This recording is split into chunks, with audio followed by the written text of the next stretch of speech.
পবিত্র রহমতের মাস, মানুষের মনে থাকার কথা শান্তি আর ইবাদতের পরিবেশ।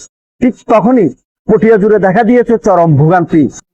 রাস্তার দুই পাশ জুড়ে ফুটপাত দখল ও অবৈধ পার্কিং এর কারণে এই চরম ভোগান্তি। অবৈধ পার্কিং ও ফুটপাত দখলের কারণে সড়ক জুড়ে সৃষ্টি হচ্ছে তীব্র যানজট, ব্যাহত হচ্ছে স্বাভাবিক চলাচল।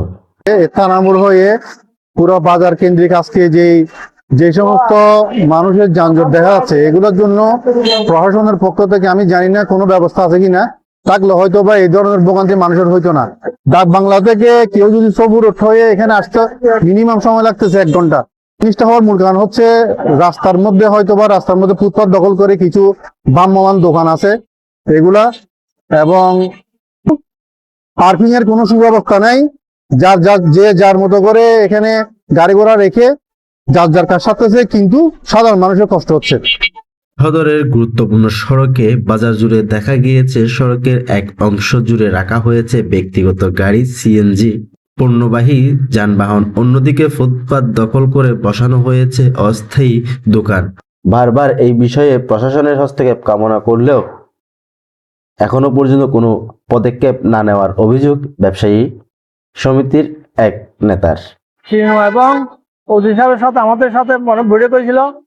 এই 3 দিন আগে টিউনো এখানে পাবলিসিটি গোড়া দিনেই বলছে দূর থেকে হকার অবৈধ দোকান সব উচ্ছেদ করবে, কিন্তু পাবলিসিটি বলছে কিন্তু উচ্ছেদ করে নাই, এখনো আসে নাই।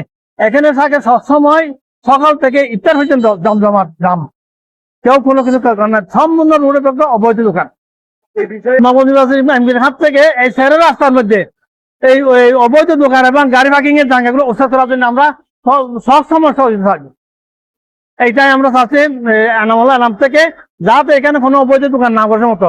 বিভিন্ন হকার এসে বাইরে থেকে হকার এসে এখানে রাস্তার উপর এখানে দোকান করে, তারপর অবৈধ দোকানগুলা যেগুলো হচ্ছে আপনার বাইরে থেকে দোকান, এখানে মার্কেটের আশেপাশে তাদের কোনো দোকানই নেই, অথচ তারা বাইরে থেকে সেখানে বিভিন্ন দোকান খুলে বসে থাকে, যার কারণে এখানে রাস্তার মধ্যে যানজট হয়ে দাঁড়ায়। তারপর মার্কেটের সামনে কিছু গাড়ি পার্কিং করা থাকে, যার কারণে গাড়ি চলাচল করতে পারে না। কারণ বিক্রেতা হিসেবে আমি একটা কথা বলতে চাই যে প্রশাসনের মাধ্যমে তাদেরও একটা জায়গা করে দেওয়ার, বাইরে যেমন কি পটিয়াতে কিচেন মার্কেট আছে অথবা থানাহাটের আশেপাশে অনেক বড় জায়গা আছে, এদেরকে এমন একটা জায়গায় বসে দেওয়া হোক যাতে এখানে রাস্তার মধ্যে কোনো ধরনের এই চরম ভোগান্তি থেকে রেহাই পেতে নবনির্বাচিত সংসদ সদস্য ও পৌর প্রশাসক এবং উপজেলা নির্বাহী কর্মকর্তার কাছে দ্রুত সময়ের মধ্যে এই সমস্যার সমাধান চাই ব্যবসায়ীরা।